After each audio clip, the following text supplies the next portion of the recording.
Sir మనకిప్పుడు ఎంసెట్ వల్ల ఖచ్చితంగా లైఫ్ సెటిల్డ్ అని పిల్లలకి ఎలా అర్థమవుతుందంటారు? అంటే ప్రతి ఒక్కరు పేరెంట్స్ కానివ్వండి, ఎక్కడ చూసినా జేఈఈ చేస్తేనే కొంచెం నేను ఒక ప్రాక్టికల్ చెప్తాను. ఆ! ఇప్పుడు నేను చెప్పింది హ్మ్. మీరు వెళ్ళి గూగుల్ చేసి చూడండి, ఓకే. లేదా కాలేజీకి వెళ్ళి అడగండి ఆ పేరు, హ్మ్. రైట్? హ్మ్. అర్థం చేసుకోండి. హ్మ్. నేను ఎందుకు అంటున్నానంటే, ఇప్పుడు ఇది స్కిల్స్ యుగం. హ్మ్. డిగ్రీలు లేకుండానే హ్మ్. సామ్రాజ్యాలు సృష్టించినటువంటి వాళ్ళు ఉన్నారు. అవును. మీకు ఒక ఉదాహరణ చెప్తా. మొన్ననే ముగ్గురు పిల్లలు 22 సంవత్సరాల వయసు హ్మ్. డిగ్రీ 2వ సంవత్సరంలో వదిలేశారు. ఓకే. ఓకే, ఆ! వదిలేసి ఒక ప్లాట్ఫామ్ని తయారు చేశారు. అందులో 2 ఇండియన్ ఆరిజిన్ పిల్లలు. ఓకే. ఓకే, హ్మ్. సో ఆ కంపెనీ ఇప్పుడు $10 బిలియన్ కంపెనీ అయ్యింది. ఓకే.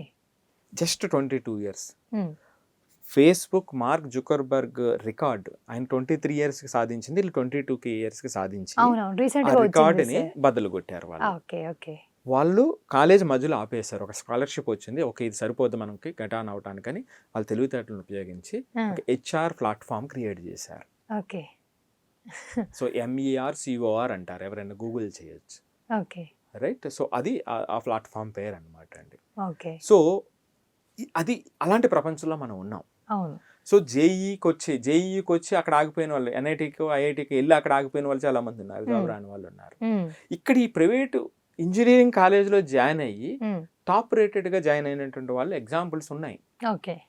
నేను ఒక ఎగ్జాంపుల్ చెప్తాను. ఆ! జీవీపీసీఈ హ్మ్. వైజాగ్, హ్మ్. జీవీపీ కాలేజ్ ఏదైతే ఉందో, okay. College of engineering Vizag, 24లో హ్మ్. ఒక స్టూడెంట్కి హ్మ్. హైయెస్ట్ ఆఫర్ మైక్రోసాఫ్ట్ నుంచి హ్మ్. 50 lakhs వచ్చిందంట. ఓకే. 50 lakhs. ఆ! అక్కడ అదే కాలేజీలో యావరేజ్, నేను ఇందాక చెప్పాను కదా, ఇవన్నీ ఆ! కూడా 4 నుంచి 5 యావరేజ్ ఆ! ఉన్నాయి. అంటే టాపర్స్ గురించి చెప్తున్నా. ఓహ్! సో మరి ఈ ఆప్షన్ ఎలా వచ్చింది? మైక్రోసాఫ్ట్ దాకా స్టూడెంట్ ఎలా వెళ్ళగలిగాడు ఇంత హై ప్యాకేజ్తో? మనకి ఇతను జేఈకి రాలేదు కదా, ఓకే. Hard work. ఇది మామూలు యూనివర్సిటీయే కదా, ఓకే. మామూలు కాలేజే కదా. అలాగే విఆర్ సిద్ధార్థ హ్మ్. ఇక్కడ 44 lakhs హ్మ్. ఎల్పిఏతో హ్మ్. అమెజాన్ హ్మ్. అడోబ్లో హ్మ్. స్టూడెంట్స్ జాయిన్ అవ్వటం హ్మ్. మనకున్నటువంటి సమాచారం. ఓకే. అలాగే జిఎంఆర్ఐటి రాజాంలో హ్మ్. హ్మ్. ఉన్న చోట 40 లక్షలతో అమెజాన్లో జాయిన్ అయినటువంటి స్టూడెంట్ ఉన్నాడు అనేటువంటిది మనకి గణాంకాలు చెప్తున్నాయి. ఓకే. అలాగే ఎస్ఆర్కేఆర్ భీమవరంలో కూడా ఫ్లిప్కార్ట్కి సంబంధించినటువంటి హ్మ్. ఒక రిక్రూట్మెంట్ జరిగింది అని. హ్మ్. సో మరి ఈ ఎగ్జాంపుల్స్ ఏం చెప్తున్నాయి?